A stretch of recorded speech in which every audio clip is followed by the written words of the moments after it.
인도하셔서 사도신경하심으로 6월 첫째 주일 예배 주님 앞에 올려드리도록 하겠습니다. 나는 전능하신 아버지 하나님 천지의 창조주를 믿습니다. 나는 그의 유일하신 아들 우리 주 예수 그리스도를 믿습니다. 그는 성령으로 잉태되어 동정녀 마리아에게서 나시고 본디오 빌라도에게 고난을 받아 십자가에 못 박혀 죽으시고 장사된 지 사흘 만에 죽은 자 가운데서 다시 살아나셨으며 하늘에 오르시어 전능하신 아버지 하나님 우편에 앉아 계시다가 거기로부터 살아있는 자와 죽은 자를 심판하러 오십니다. 나는 성령을 믿으며 거룩한 공교회와 성도의 교제와 죄를 용서받는 것과 몸의 부활과 영생을 믿습니다. 아멘.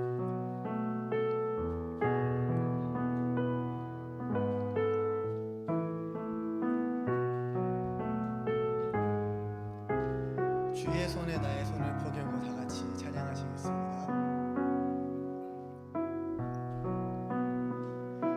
주 보혈 날 정결케 하고 주 보혈 날 자유케 하니 주 앞에 나 예배하는 이 시간 나의 모든 것을 주께 드리네. 주의 손 날 위해 찢기셨고 주의 발 날 위해 박히셨으니 이제는 내가 사는 것이 아니요 오직 주를 위해 사는 것이라. 처음부터 찬양하시겠습니다. 주 보혈 날 정결케 하고 주 보혈 날 자유케 하니 주 앞에 나 예배하는 시간 나의 모든 것을 주께 드리네. 주의 손 날 위해 찢기셨고 주의 손 날 위해 찢기셨고 주의 발 날 위해 박히셨으니 이제는 내가 사는 것이 아니요 오직 주를 위해 사는 것이라. 주의 손에 나의 손을 포개고 또 주의 발에 나의 발을 포개어 나 주와 함께 죽고 또 주와 함께 살리라. 영원토록 주 위에 살리. 주의 손에 나의 손을 포개고 주의 손에 나의 손을 포개고 또 주의 발에 나의 발을 포개어 나 주와 함께 죽고 또 주와 함께 살리라. 영원토록 주 위에 살리라. 주 위에 살리라.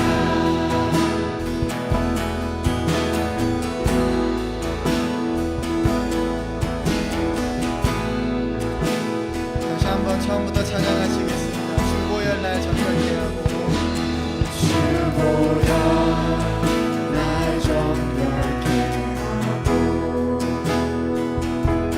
주 보혈 날 자유케 하니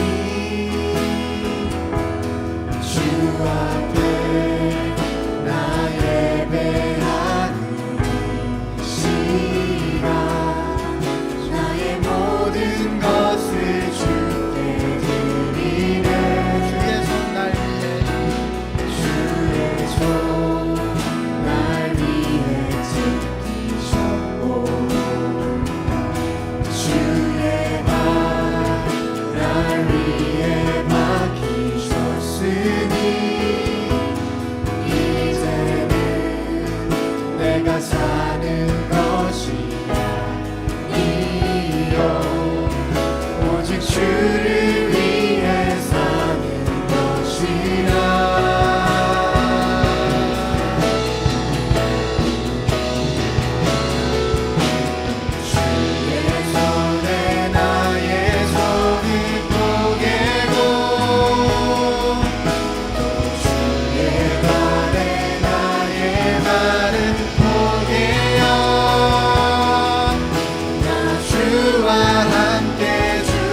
나의 죄를 사하여 죽으심으로 우리가 이렇게 새 생명을 얻고 구원을 얻었는데 지금 이 시간 우리가 회개함으로 나아갔으면 좋겠습니다. 우리의 죄 때문에 죽으신 예수 그리스도를 생각하면서 예배 자리 가운데 나아갈 때에 주님, 우리의 죄를 지금 이 시간 고백합니다. 한 주간에 우리가 지었던 모든 죄를 지금 이 시간 고백하면서 예배 자리 가운데로 나아가겠습니다. 지금 이 시간 다 같이 기도하시겠습니다. 하나님, 우리의 한 주간의 삶을 되돌아봅니다. 그리고 또 예수 그리스도께서 우리를 위하여 죽으심, 그 십자가에 달리심, 우리의 죄값이 그렇게 무겁다는 것을 아버지 우리가 또한 기억합니다. 하나님, 우리의 삶을 되돌아볼 때에 너무나도 악한 것이 너무나도 많습니다. 도덕적으로 악한 것, 도덕적으로 부패한 것도 물론이거니와 주님, 우리가 하나님의 말씀을 멀리하고 하나님을 경외하지 아니하고 하나님을 찾지 아니하고 하나님의 뜻을 무시하고 살아갔을 때가 너무나도 많습니다. 아버지, 악독하였으며 음란하였으며 정직하지 못하였으며 아버지 겸손하지 못하였고 아버지 하나님보다 돈을 더 사랑했고 아버지 내가 낮아지는 것이 싫어서 내가 높임 받으려고 합리화하였고 나를 포장하였고 아버지 하나님, 내가 낮은 자리에 가지 못하고 높은 자리에 서서 무엇을 판단하고 정죄하는 아버지 그러한 죄악들을 한 주간 너무너무 많이 지었음을 고백합니다. 지금 이 시간 주님 앞에 나아갈 때에 이 모든 죄악을 주님 내려놓고 나아가기 원합니다.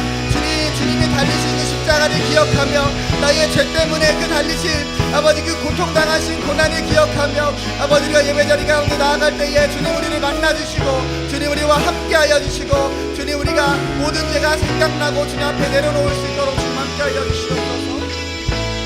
하나님 감사합니다. 연약한 우리를 주님께서 불러주시고 연약한 우리 죄 가운데 있는 우리를 주님께서 먼저 사랑하사 십자가에 달리심으로 그 사랑을 확증하여 주심 주님의 그 사랑에 감사합니다. 그 사랑을 알지만 주님 우리가 너무나도 연약하여 죄 가운데에 살고 있습니다. 아버지, 우리 죄를 용서하여 주시고 이 예배자리 가운데에 주님 우리의 죄인됨을 깨닫고 주님 앞에 더욱 겸손히 낮은 자세로 주님 앞에 나아갈 수 있는 우리가 될 수 있도록 주님 도와주시옵소서. 이 모든 말씀 우리 주 예수 그리스도 이름으로 기도드립니다. 아멘.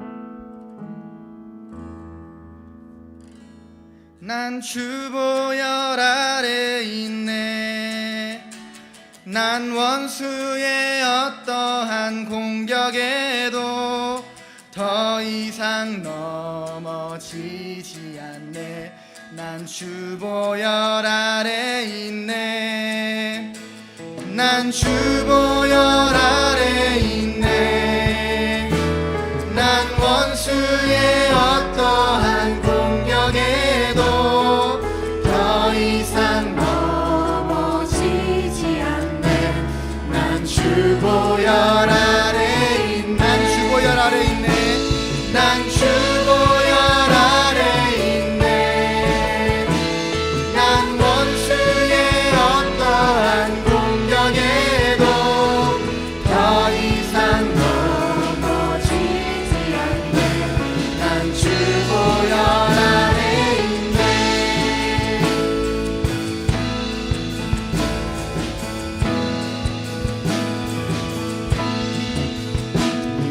무얼처럼 양의 피로 나의 삶의 문이 열렸네. 저 어둠의 권세는 힘이 없네. 주 보혈의 능력으로 원수가 날 정죄할 때에도 난 의롭게 설 수 있네. 난 더 이상 정죄함 없네. 난 주보혈 아래 있네. 난 주보혈 아래 있네. 그 피로 내 죄 사했네. 하나님의 뜻은 날 거룩해 하시었네.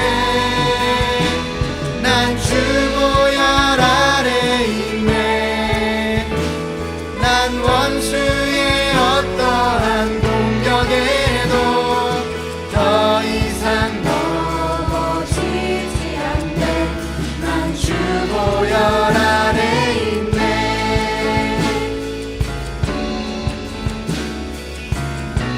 함께 찬양하시겠습니다. 6월절 어린 양의 피로 6월절 어린 양의 피로 나의 삶의 문이 열렸네. 어둠의 권세는 힘이 없네. 주 보혈의 능력으로 원수가 날 정죄할 때에도 난 의롭게 설 수 있네. 난 더 이상 정죄함 없네. 난 주 보혈 아래 있네. 난 주 보혈 아래 있네. 주 보혈 아래 있네. 그 피로 내 죄 사했네. 하나님의 은총 날 거룩해 하시었네. 난 주 보혈 아래 있네.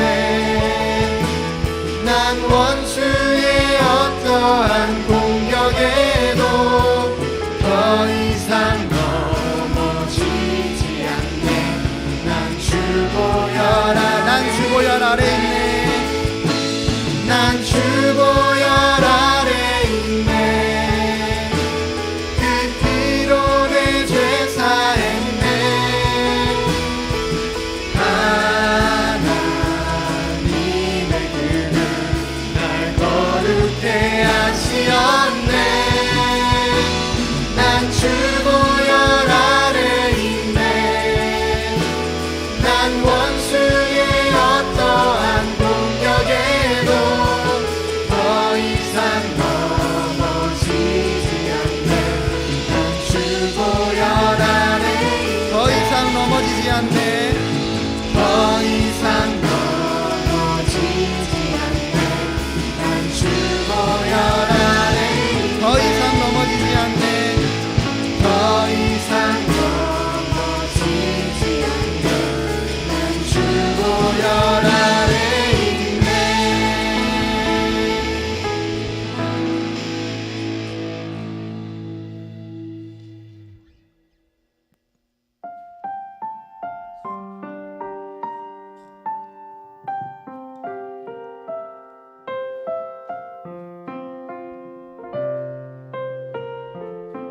지극히 높은 주님의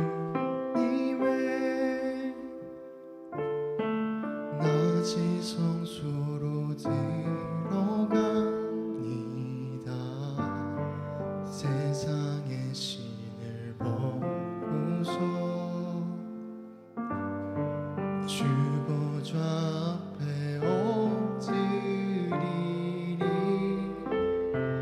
내 주를 향한 사랑과 그 신뢰가 사그러져 갈 때 하늘로부터 이곳에 장막이 거치네.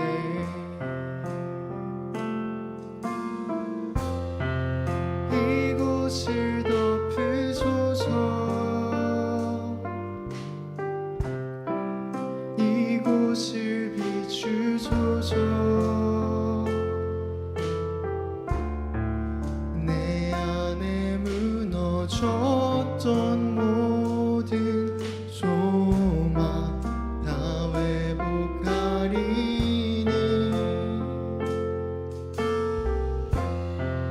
이곳을 지나소서. 이곳을 만지소서. 내 안에 죽어가는 모든 예배 다 살아나리라.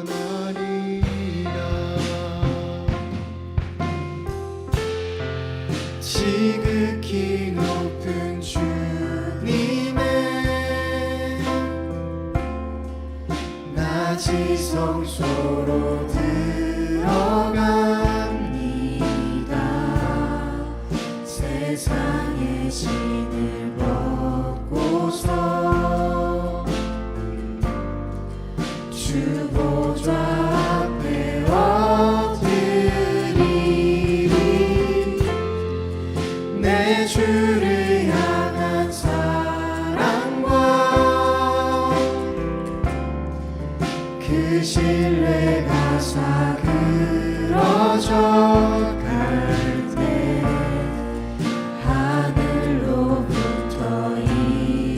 곳에 장막이 덮이네.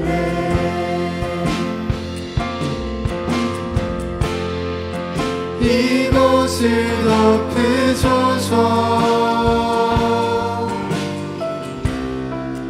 이곳을 비추소서. 내 안에 무너졌던 모든 소망 다 회복하리니.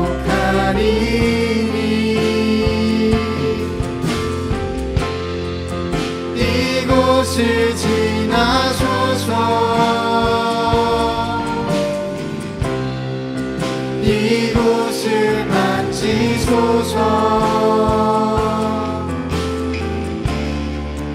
내 안에 죽어가는 모든 예배 다 살아나리. 이곳을 덮으소서. 이곳을 덮으소서. 이곳을 비추소서. 내 안에 무너졌던 모든 소망 다 회복하리니.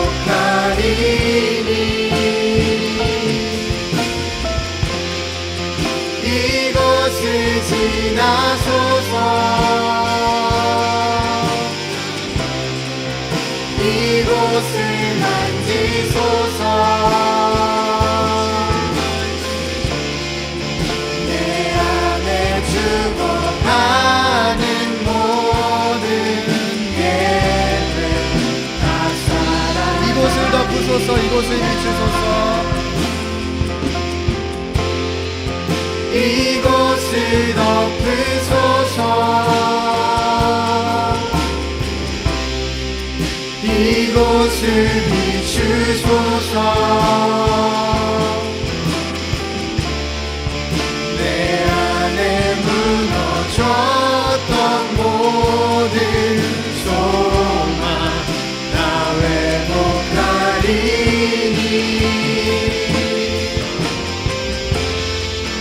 이곳을 지나소서. 이곳을 만지소서. 내 안에 죽어가는 모든 예배 다 살아나리라. 시간 다 같이 말씀 듣게 하셔서 기도하실 때 하나님 이곳에 찾아오셔서 우리의 예배가 회복될 수 있도록 주님 만나주시고 만져주시고 덮어주시옵소서. 다 같이 기도하심으로 예배 자리 가운데 나아가도록 하겠습니다.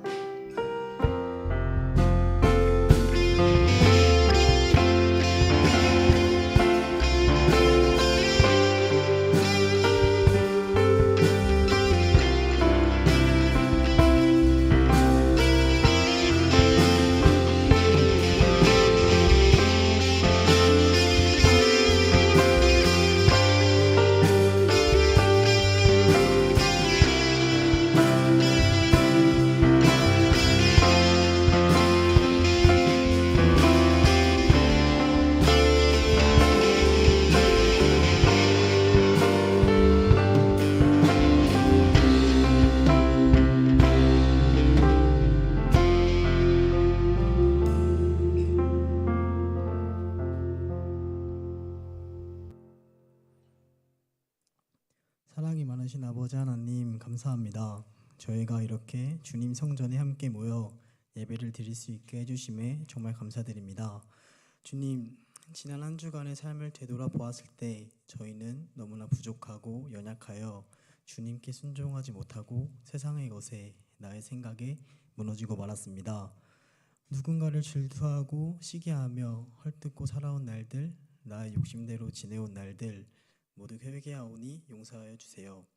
주님, 어느덧 6월이 되었습니다. 한 해 반이 지나고 있는데도 아직 코로나19로 인해 많은 사람들이 힘쓰고 아파하고 많은 피해를 받고 있습니다. 하루빨리 이 코로나 사태가 잠잠해져 전의 생활로 돌아갈 수 있도록 함께하여 주세요. 그리고 이 사태를 통해 성전이 함께 모여 예배를 드릴 수 있는 것이, 함께 기쁨과 슬픔을 나눌 수 있는 공동체가 있다는 것이 얼마나 소중하고 감사한 것인지 다시금 깨닫게 해주심에 정말 감사합니다. 주님, 신바람 공동체를 위해 기도합니다. 저희 신바람 공동체가 예배의 소중함을 잃지 않게 하여 주시고, 이런 시기일수록 주님과의 관계가 멀어지는 것이 아니라 주님과의 거리를 더욱더 가깝게 할 수 있도록 해주세요. 나 자신의 생각대로 사는 것이 아니라 말씀에 순종하는 삶, 누군가에게 인정받기보단 주님께 인정받는 삶을 살아갈 수 있도록 함께 해주세요.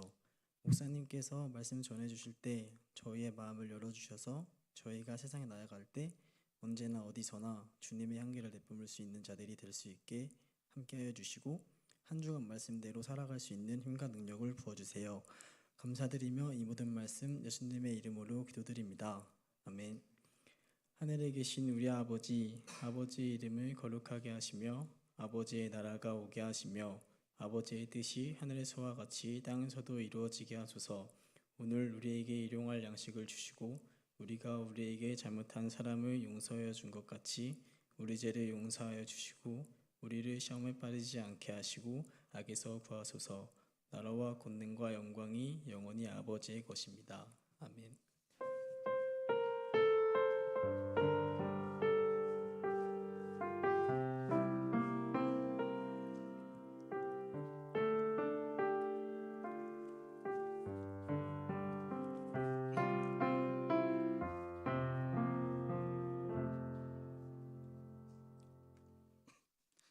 하나님의 말씀은 마태복음 12장 1절부터 4절까지의 말씀입니다.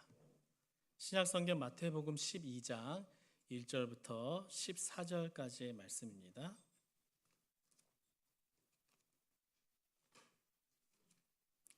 마태복음 12장 1절부터 4절까지의 말씀 한 절씩 교독하신 후에 마지막 14절을 함께 읽도록 하겠습니다.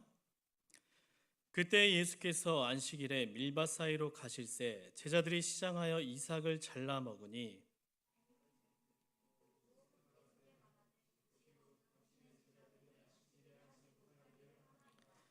예수께서 이르시되 다윗이 자기와 그 함께한 자들이 시장할 때에 한 일을 잃지 못하였느냐.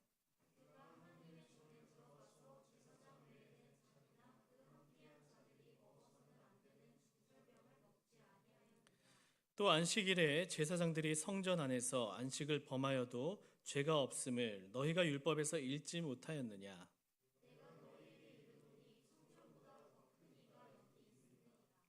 나는 이 자비를 원하고 제사를 원하지 아니하노라 하신 뜻을 너희가 알았더라면 무죄한 자를 정죄하지 아니하였으리라. 거기에서 떠나 그들이 회당에 들어가시니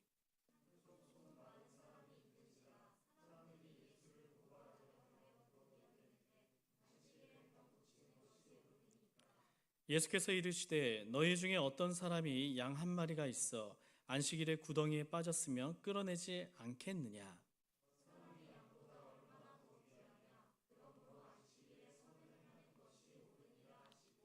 이에 그 사람에게 이르시되 손을 내밀라 하시니 그가 내밀매 다른 손과 같이 회복되어 성하더라. 함께 읽겠습니다.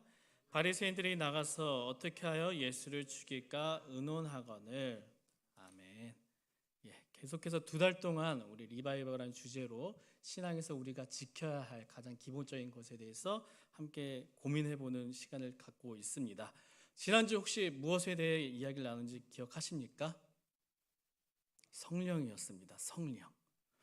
예수님께서 이제 십자가에 달려 돌아가실 것을 알고 제자들과 이별을 준비하시는데 그 이별이 제자들을 위한, 나를 위한, 우리를 위한 이별이라고 말씀하십니다. 그러면서 그 이유가 내가 가야지만 너희에게 성령이 오기 때문이라고 말씀하셨죠.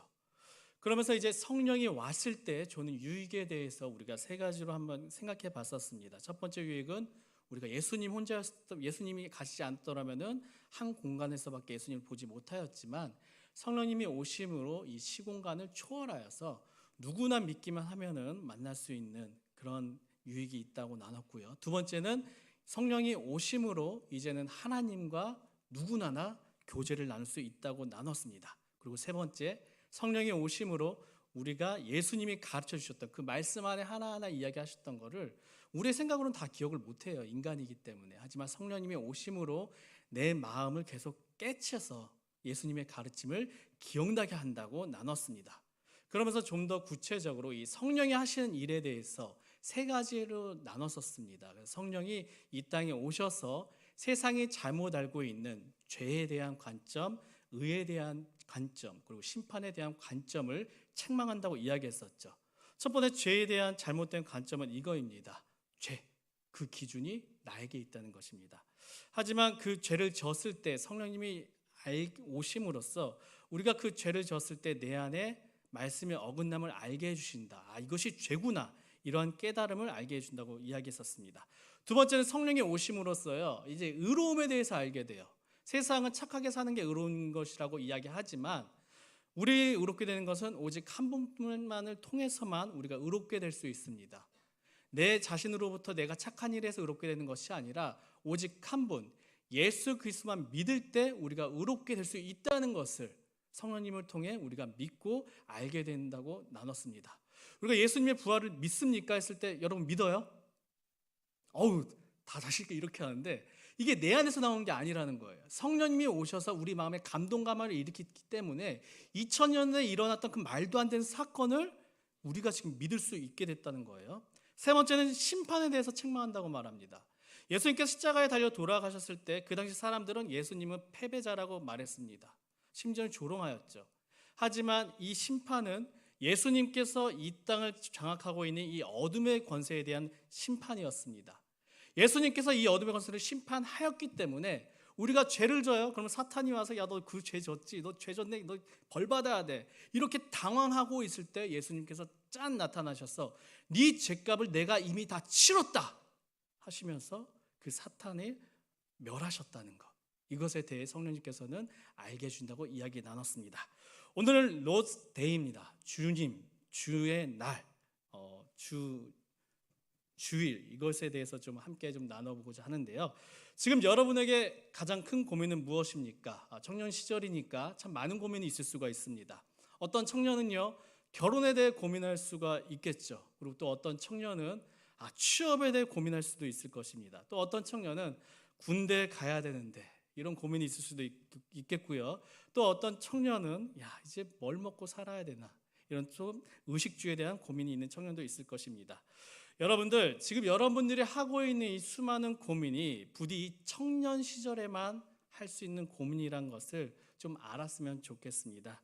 그리고 이 많은 고민들 중에 가장 커 보이는 이 고민이 하나 있죠. 바로 직업에 대한 고민입니다. 이곳에 계신 우리 청년들 중에서는 이미 직업을 가지신 분들도 있고, 그리고 앞으로 이 직업을 갖기 위해 여러 가지 준비를 하며 노력하는 이 청년들도 있습니다. 그런데 이 직업에 대한 고민은요, 좀 충격적일 수도 있어요. 앞으로 우리가 계속해서 해야 될 고민입니다. 왜일까요? 이제는 100세 시대가 되었기 때문에 우리가 60세, 65세, 70세 은퇴를 해서도 앞으로 살아가야 할 날이 막 30년, 40년 더 남았기 때문에 우리가 이 직업에 대한 고민은요, 지금부터 시작해서 계속해서 이제 해야 될 고민입니다. 근데 이 직업을 선택할 때에, 직업에 대해서 고민할 때 각자 이 선정하는 기준이 있습니다. 어떤 청년은 연봉이 기준이 될 수가 있겠죠. 보다 나의 가치를 높게 평가받아서 많은 돈을 받을 수 있는 그 회사를 1순위로 생각하는 우리 청년들이 있을 것입니다. 또 어떤 청년들은 가능성을 보는 분들도 있습니다. 내가 이 회사에 들어갔을 때 그 회사가 앞으로 얼마나 크게 성장할 수 있는 가능성이 있나, 이런 것을 보는 거죠. 그리고 또 어떤 청년은 거리를, 의외로 집과의 거리, 가까워야지 최고야, 이렇게 거리를 중요시하는 청년들도 있습니다. 지금 여러분들께서는 직업을 선택할 때 가장 먼저 생각하는 기준은 무엇입니까? 워낙 다양한 인생의 길이 있기 때문에, 그에 따른 수많은 기준이 있기 때문에 제가 이 기준은 맞아, 그리고 이 선택은 잘못된 거야, 섣불리 말씀드릴 수는 없습니다. 하지만 여러분들이 직업을 선택할 때에 이 기준 하나만큼은 꼭 좀 있었으면 좋겠습니다. 그 기준이 무엇이냐?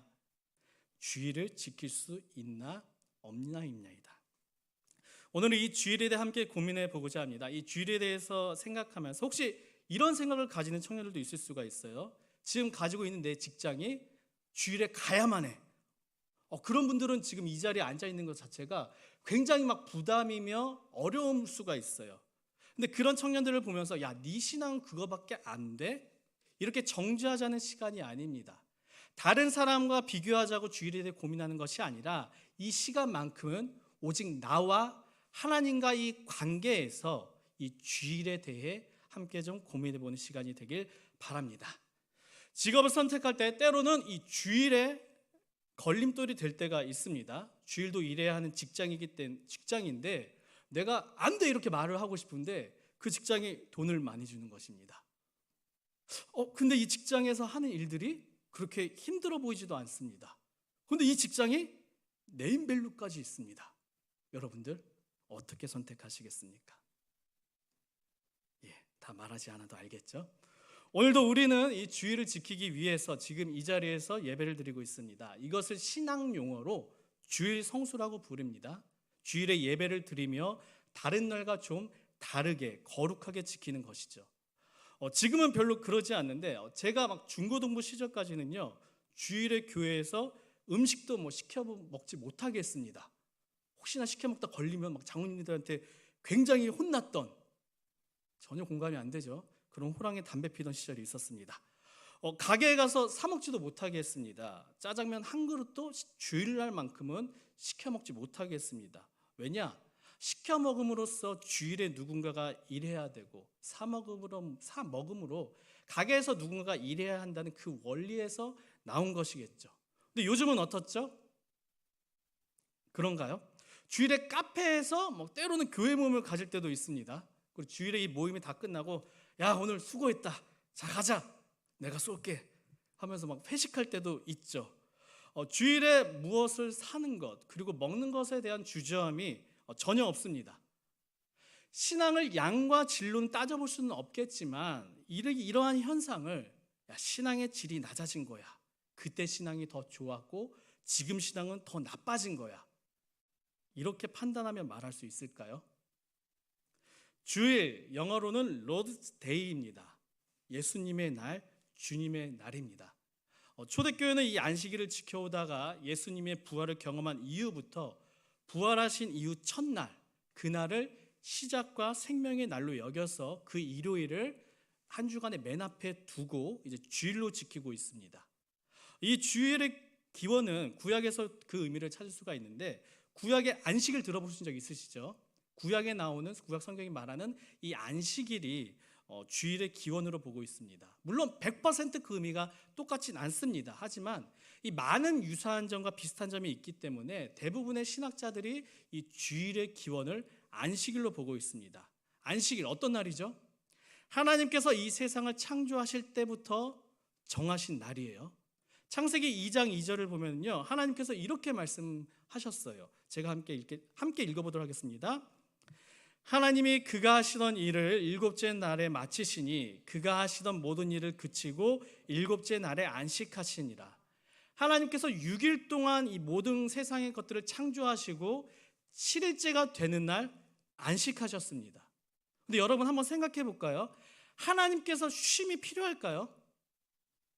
열심히 만들었으니까 이제 좀 쉬어야겠다, 이런 쉼이 필요하신 분입니까? 아니죠. 전지전능하신 하나님이신데도 불구하고 7일째가 되는 날 안식하며 쉼을 얻으신 것입니다. 이처럼 직접 이 안식을 보여주신 하나님께서는 이제는 피조물인 인간인 우리에게도 이 안식일을 지키라고 말씀하십니다. 출애굽기 31장 15절부터 17절입니다. 우리 가능하면 함께 읽어보도록 하겠습니다. 엿새 동안은 일할 것이나 일곱째 날은 큰 안식일이니 여호와께 거룩한 것이라. 안식일에 일하는 자는 누구든지 반드시 죽을지니라. 이같이 이스라엘 자손이 안식일을 지켜서 그것으로 대대로 영원한 언약을 삼을 것이니 이는 나와 이스라엘 자손 사이의 영원한 표징이며 나 여호와가 엿새 동안에 천지를 창조하고 일곱째 날에 일을 마치고 쉬었음이니라 하라. 7일째에 안식을 하신 그 하나님께서 너희도 이제 안식일을 지켜라. 근데 그 안식일이 하나님과 이스라엘 백성들 자손 그 가운데서 영원한 표징이 될 것이라고 말씀하십니다. 이 표징은요 마치 계약서와 같은 것이에요. 하나님과 이스라엘 백성들 간에 하나님께서는 이스라엘 백성의 하나님이 되십니다. 그리고 이스라엘은 하나님의 백성이 됩니다. 이것을 증명하는 계약서와 같은 것이 바로 이 안식일이라는 거예요. 이 안식일을 지키지 않은 유명한 사례도 어떻게 보면 좀 짠한 사건이 성경에 여러 군데 나오는데, 민수기 15장에 보면은요 이 광야 생활 중에서 안식일에 나무하는 사람이 한 명 등장합니다. 어떤 생활 중이에요? 광야 생활 중이에요.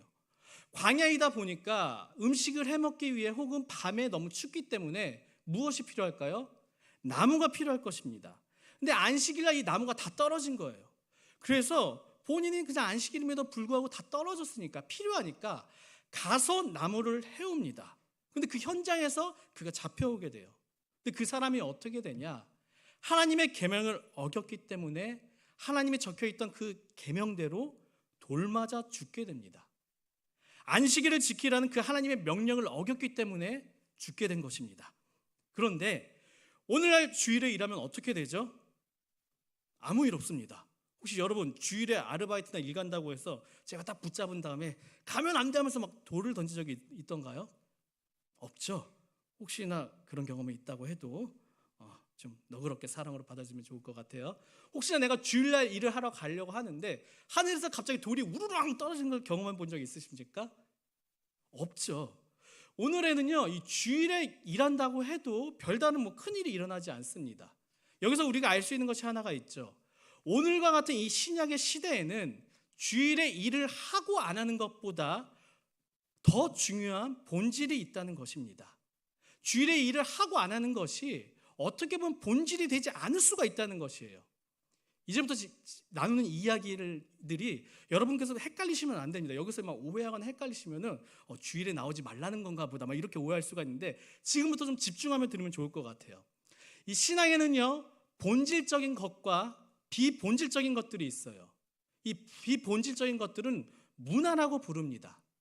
한국 교회사를 보면은요 옛날에는 주일에서 이 교회를 드릴 때 남녀가 따로 앉아 예배를 드렸던 적도 있어요. 심지어는 이 안경마저도 액세서리로 취급하고 이 안경 쓰는 것마저도 불경건하다고 교회에 들어올 때 안경을 벗고 예배를 드렸던 적도 있습니다. 근데 지금은 어떻죠? 남녀의 구분해서 안 나요? 아니죠. 뭔가 좀 이런 액세서리인 것들, 야, 너 이거 썼으니까 못 가. 머리 염색했으니까 불경건해. 이런 경험이 있나요? 안 그러죠. 왜일까요? 여기서 중요한 본질은요 예배 드리는 것입니다. 문화는 무엇이냐? 남녀가 서로 앉는 것, 안경을 쓰냐 쓰지 않는 것, 이것은 바로 문화적인 것이에요. 이 관점으로 우리가 오늘의 주일을 이해해 본다면은 주일을 지키는 것이 본질이라고 할 때 일을 하고 안 하고는 문화적으로도 우리가 이해할 수 있다는 것이에요. 물론 그렇다고 제가 여러분들에게 주일에 다 나가서 일하십시오, 이것이 본질이 아닙니다. 이 말이 아닙니다. 만약 여러분들이 주일을 온전하게 지킬 수 있다면, 내가 일을 하더라도 주일에 내 삶의 그리스도를 위한 날로 온전하게 보내며 내 신앙을 100% 온전하게 지킬 수 있다면은 주일에 일하는 것도 문화적인 것으로 이해할 수 있다는 것입니다. 그러면 하나의 의문이 생길 수가 있겠죠. 그러면 목사님, 왜 구약의 시대에는 그 일 조금 했다고 죽었습니까? 구약 시대에는 하나님을 만나는 방법이 딱 하나였습니다. 성막에 나와서 제사를 드림으로써만 하나님을 만날 수가 있었습니다. 그렇다고 그 당시 하나님과 얼굴과 얼굴을 대면하면서 만났던 것은 아닙니다. 그 장소, 즉 성소를 하나님이 거하시는 그 장소로 이해하고 그 장소에 내가 가서 서 있는 것 하나만으로도 이들은 그 자체를, 제사 드린 것 자체를 하나님 만나는 것으로 이해했습니다. 그래서 그곳에서 행해지는 모든 예식이 너무나도 거룩했고 그 거룩한 곳에 들어가야 하는 백성들에게 정결을 강조한 것입니다. 하나님께서는 이스라엘 백성들에게 이 안식을 어떻게 지켜야 된다, 정결할 수 있는 방법은 이것들이다, 굉장히 디테일하고 구체적으로 이들에게 알려주셨고, 그것을 지키면 이들이 살았고 그것을 지키지 않았으면 이들은 죽었습니다. 하지만 신약시대에 와서는요 예수님이 이 땅에 오셨습니다. 그 예수님께서 이 십자가에 달려 죽으시고 부활하시고 승천하셨죠. 그러면서 한 분이 이 땅에 오셨습니다. 누구죠?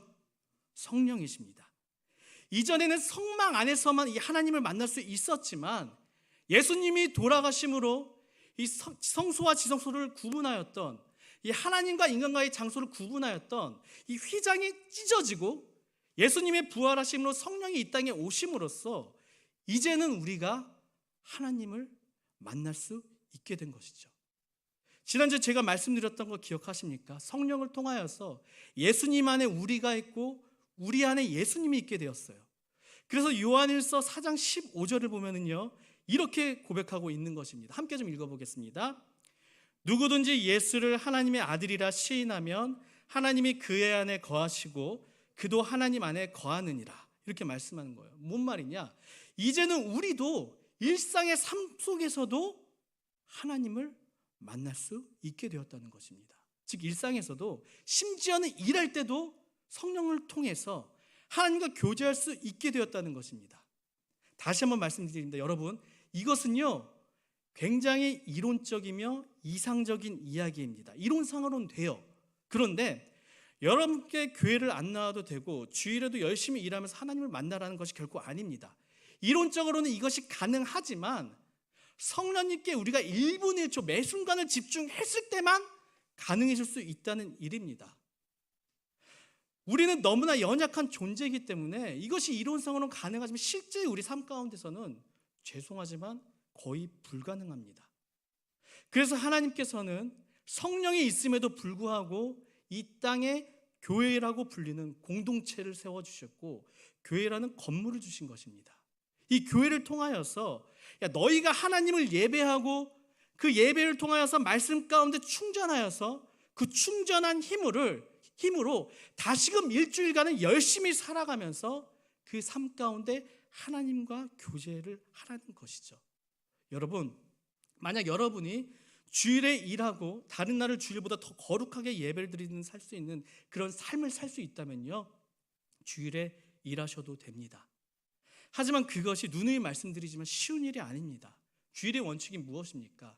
하나님만을 온전히 생각하며 예배자로서 집중을 해야 되는데 우리가 일을 하면서 이것을 이루는 것이 결코 쉬운 일이 아닙니다.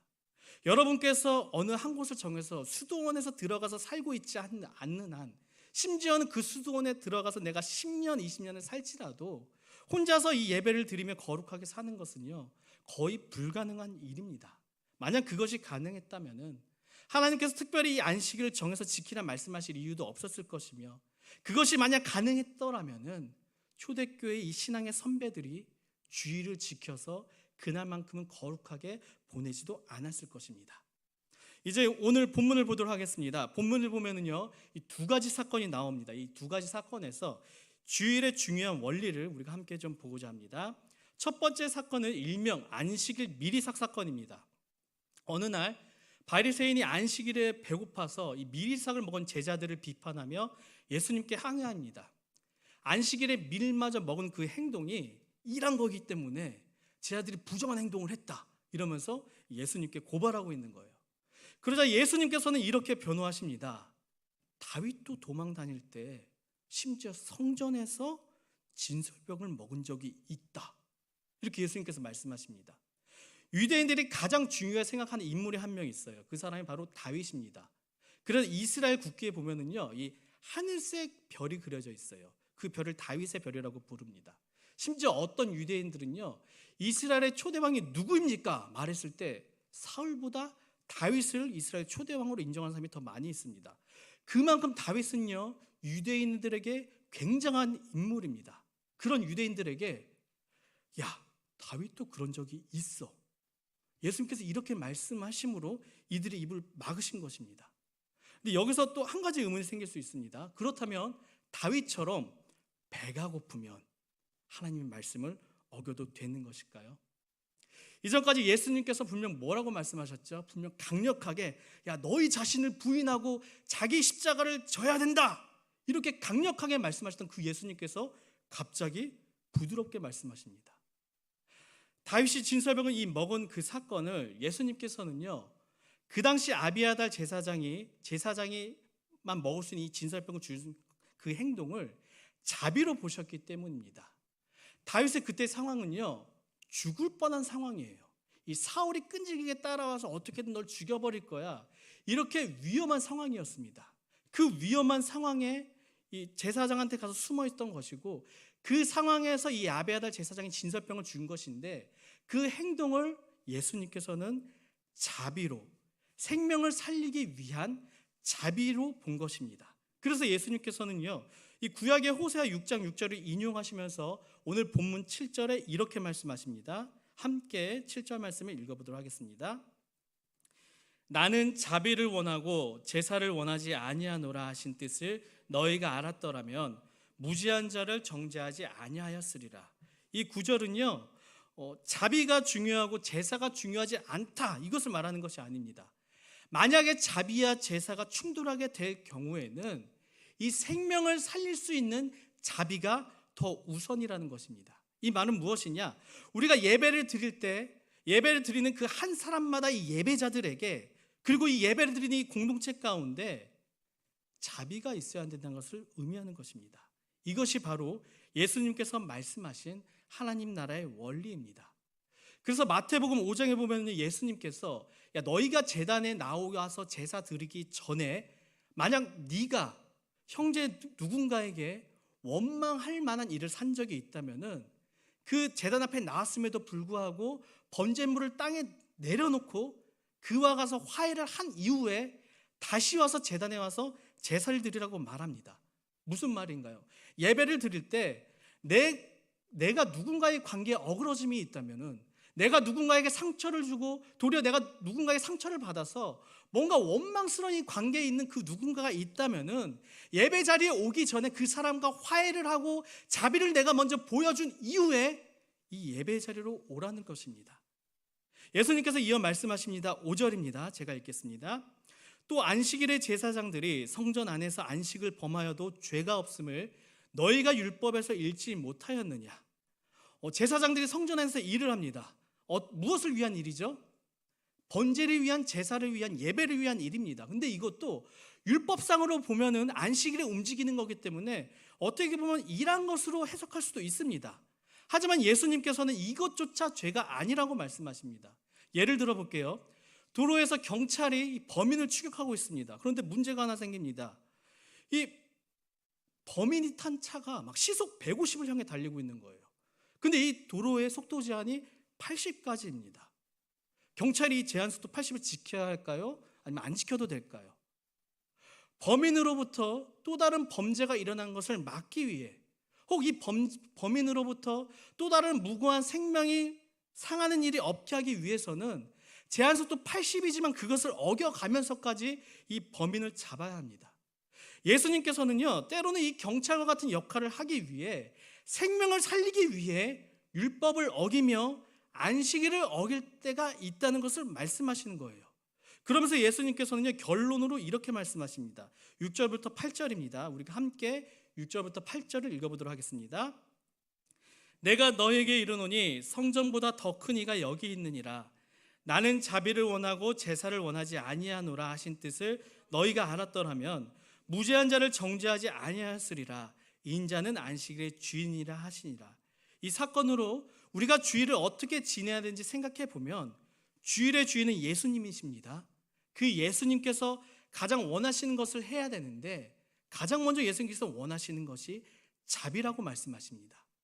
그 자비가 있는 예배, 주의 자비가 가득히 흘러 우리 주변의 사람들과 화해가 이루어지고, 그 화해가 이루어진 예배자들이 모여서 은혜가 넘치는 예배가 있는 날, 그날이 바로 오늘 지금 우리가 지키고 있는 이 주일입니다. 이어지는 두 번째 사건을 보도록 하겠습니다. 9절 이하에 나오는데요, 회당에 손 마른 사람이 있었습니다. 지금으로 말할 것 같으면 교회에 몸이 불편한 장애가 있는 사람이 있는 거예요. 그런데 이 회당에 들어갔는데 왼쪽 손 마른 사람을 보고 예수님께서 이제 예수님을 향해 시비 걸기 위해 그 당시에 있었던 유대인들이 예수님을 향해 질문을 던집니다. 분명 예수님께서 저 병자를 고쳐주신 것을 알고 안식일에 일하는 것을 시비 걸기 위해 예수님께서 이들에게, 예수님 향해 이렇게 말합니다. 안식일에 병 고치는 것이 맞습니까? 이 상황에 과연 여러분이라면 어떻게 하겠습니까? 우리가 교회에서 예배를 드리려 하는데 주변 누군가에게 불편함이 보입니다. 그때 우리는 어떻게 해야 될까요? 다가가서 도와줘야 합니다. 설사 그 사람이 맨 앞에 앉아 있어요. 내가 이 사람에게 도움을 주기 위해서는 이 앞을 거슬러면서까지 지나가야 되는 상황이에요. 내가 거슬러 가게 되면은 뭔가 이 예배 분위기를 망칠 것 같은 염려가 생깁니다. 하지만 그럼에도 불구하고 그 사람을 도와주는 것, 그것이 맞습니다. 왜일까요? 생명을 살릴 수 있는 일이기 때문입니다. 예수님께서는 도리어 이들에게 또 다른 하나의 질문으로 답하시죠. 양 한 마리가 구덩이에 빠져 있는데 야, 너희 같으면 건지겠냐, 건지지 않겠느냐. 너무나 당연한 이야기예요. 도저히 예라고밖에 말할 수 없는 분위기를 계속 예수님께서 연출하십니다. 그리고 나서 드디어 예수님께서는 적시타를 날리십니다. 사람이 귀하냐, 양이 귀하냐.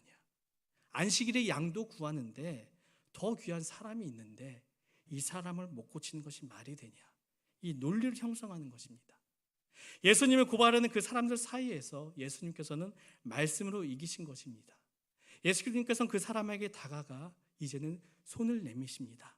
그리고 그 자에게 너희 손을 내밀라라고 말씀하십니다.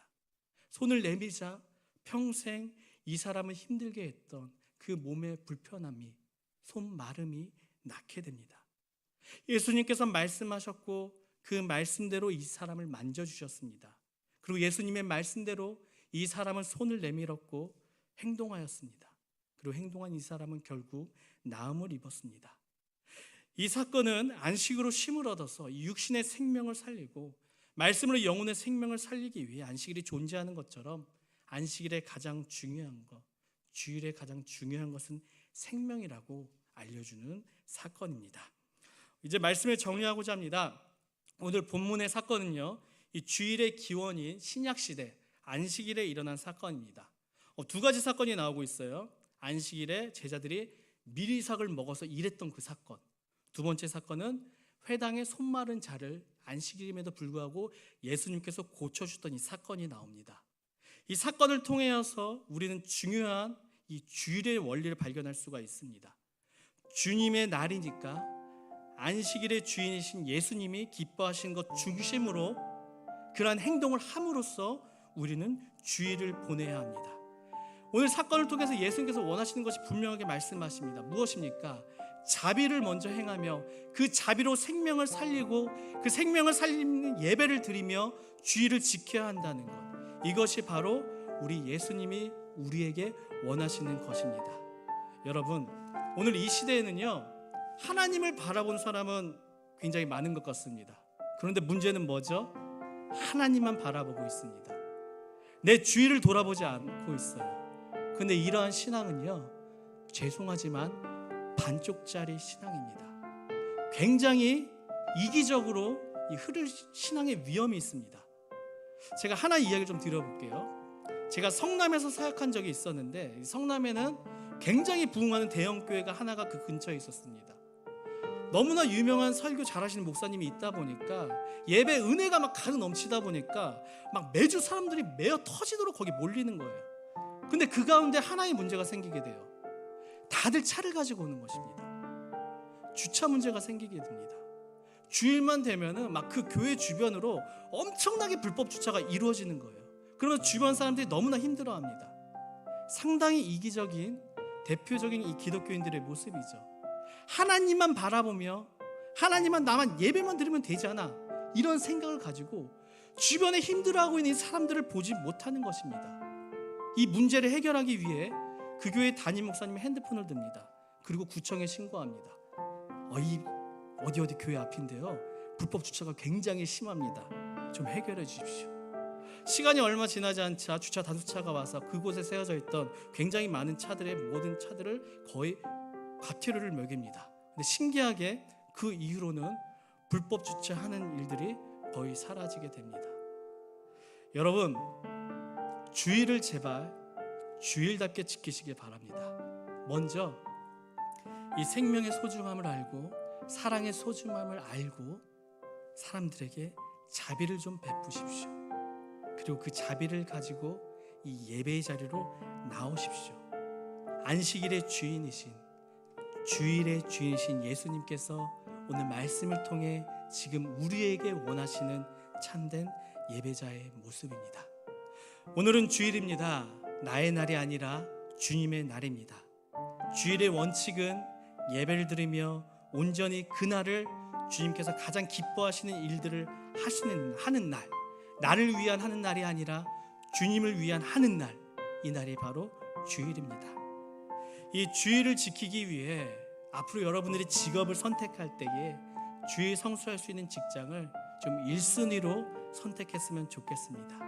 주일을 지키지 못하면요, 어쩔 수 없이 죄로 인해 우리는 타락할 수밖에 없는 너무나 깨지기 쉬운 연약한 존재이기 때문입니다. 그리고 주일을 온전히 지키기 위해서는요, 너무나 당연한 거죠. 평일 6일 동안 열심히 일하셔야 됩니다. 그래야지만 주일에 쉴 수 있습니다.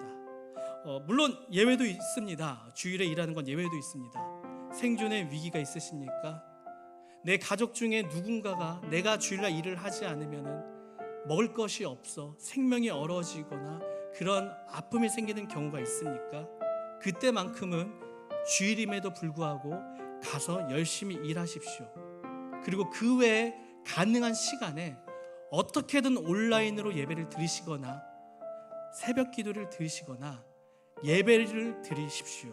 이런 경우에는 하나님께서도 정죄하지 않으십니다. 생명을 살리기 위함이기 때문이죠. 그러나 그렇다고 여러분, 오늘 한번 이렇게 난 예배 드렸잖아, 교만에 빠지지도 안 됩니다. 온전한 주일을 지킬 수 있도록 우리는 계속해서 더 힘을 내야 됩니다. 이 시간 예배가 끝난 이후에 어떠한 스케줄이 있으십니까 여러분? 주일만큼은 주님을 위한 선한 일들을 계획하시고 실행하십시오.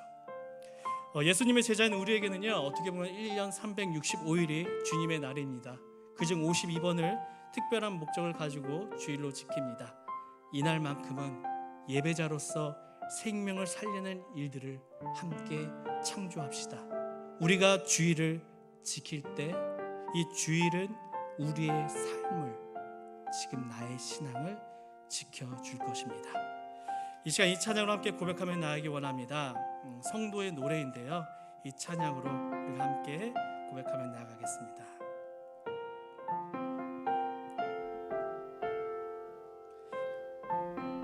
환난 가난과 고난, 환난 가난과 고난, 수고로움 속에도 성도는 그 믿음을 지켰네.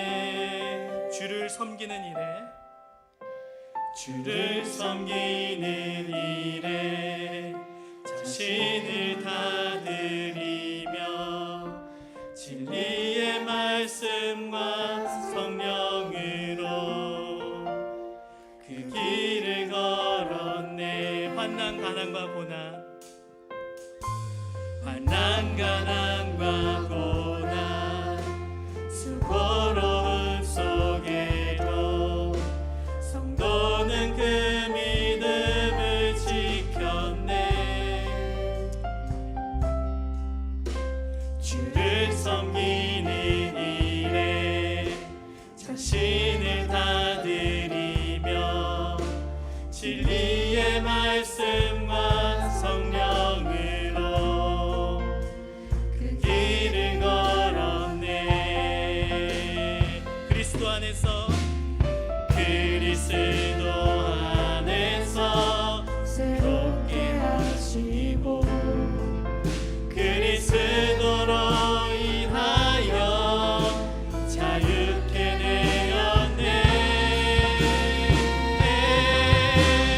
우리는 무명하나 유명한 자요, 죽음의 위기 속에도 참 생명과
기도하며 나아가기 원합니다. 성도로서 반드시 지켜야 될 날, 그날이 바로 주일입니다. 오늘 예수님께서는 두 가지 사건을 가지고 우리가 주일을 어떻게 보내야 될지 말씀하십니다. 지금 우린 주일을 어떻게 보내고 있습니까? 안식일의 주일인 예수님의 말씀을 기억하여서 주일만큼은 안식하여 쉼을 얻을 수 있도록 우리의 삶을 인도하여 주시옵소서. 우리가 먼저 이 주일을 위해 삶 가운데 자비를 행하며 생명을 살려 그 자비를 가지고 이 예배 자리로 오게 하여 주시옵소서. 주일만큼은 오직 주님만을 위한 날로 보내게 하여 주시옵소서. 이 시간 함께 기도하며 나아가겠습니다. 사랑하며 충만하신 하나님 아버지, 이 주일을 지낼 때 정말 주님과 이 주일을 나아가기 원합니다. 주님, 우리가 먼저 생명을 살리기 원합니다.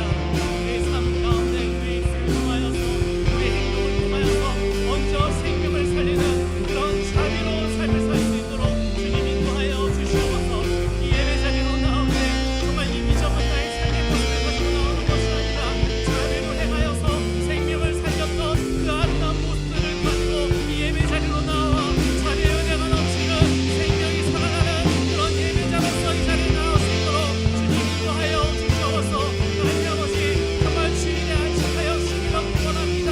정말 주일만큼은 우리들이 주님을 바라보며 주님을 향해 집중하는 그런 날인데요. 이 주일에 우리가 정말 여러 가지 불평들이, 여러 가지 마음의 상처들이 회복되는 그런 예배를 드리는 날이 될 수 있도록 주님 인도하여 주시옵소서.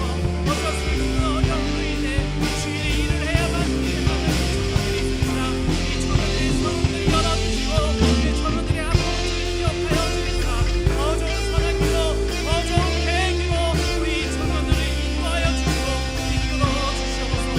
하나님 아버지, 코로나19 가운데 어려워하고 있는 아파하고 있는 사람들이 있습니다.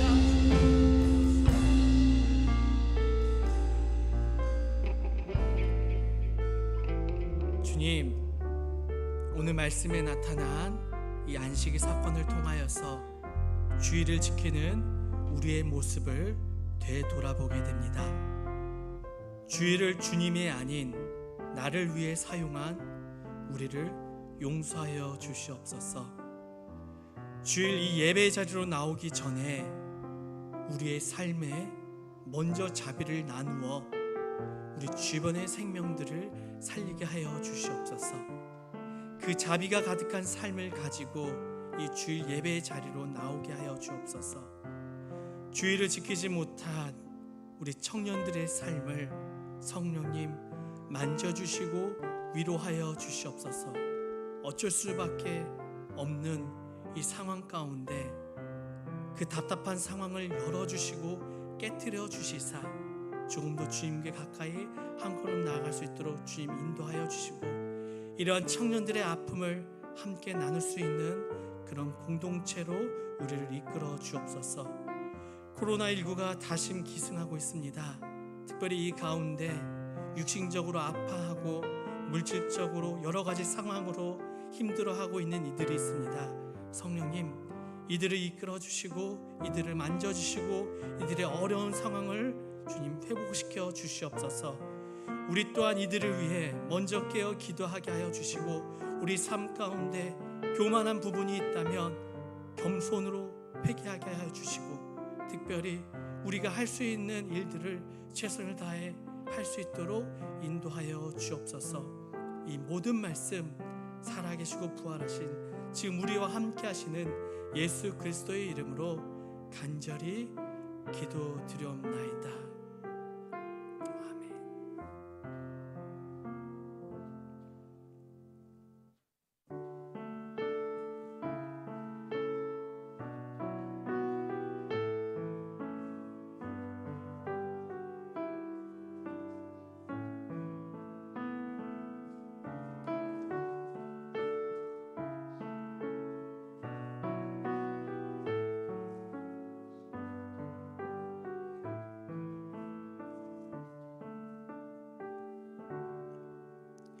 주님, 죄인인 우리를 이 예배의 자리로 불러주시고 주의를 지키게 하시니 감사합니다.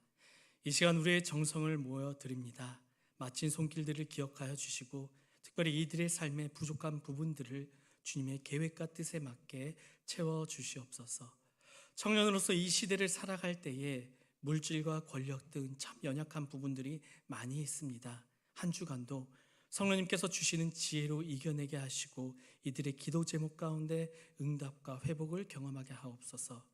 예수님의 이름으로 기도 드리오며 이제는 안식일의 주인이신 예수 그리스도의 은혜와 안식을 제정하여 쉼을 허락하신 하나님의 사랑과 오늘도 버틸 만한 힘을 주시는 성령의 함께하심이 주일을 주님의 날로 지키기 위해 먼저 자비를 베풀어 생명을 살리고 예배자로서 서길 원하는 이곳에 모인 청년들 위해 그리고 이곳에 모인 성도님들 위해 이제부터 영원까지 함께 하시기를 간절히 축원하옵나이다. 아멘.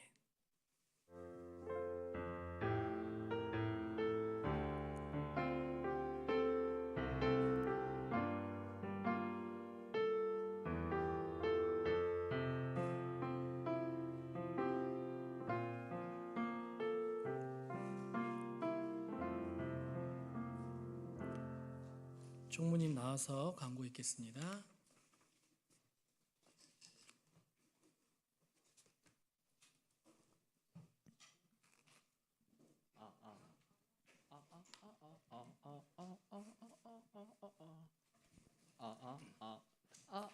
샬롬. 네, 여러분 다들 잘 지내셨나요?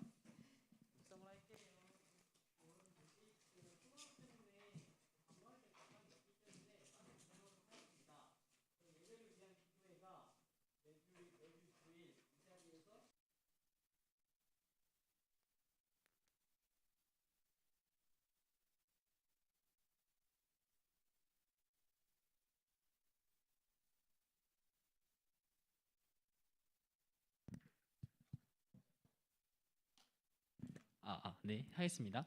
넘겨주세요. 네, 그리고 저희가 순모임이 또 이제 코로나가 이 자식 때문에 못 하고 있기 때문에 다들 그냥 바로바로 돌아가 주시면 될 것 같습니다. 네, 그리고 마가복음 성경통도 이렇게 언제나 열려 있으니까 해주시면 저희가 이렇게 소정의 상품을 드리기 때문에 다들 이제 많은 참여 부탁드리고요. 저희도 이제 한 주간 또 살아갈 때 코로나를 이겨내면서 다들 무사히 파이팅하며 살아갈 수 있으면 좋겠습니다. 그러면 다들 조심히 들어가십시오. 안녕. 주님만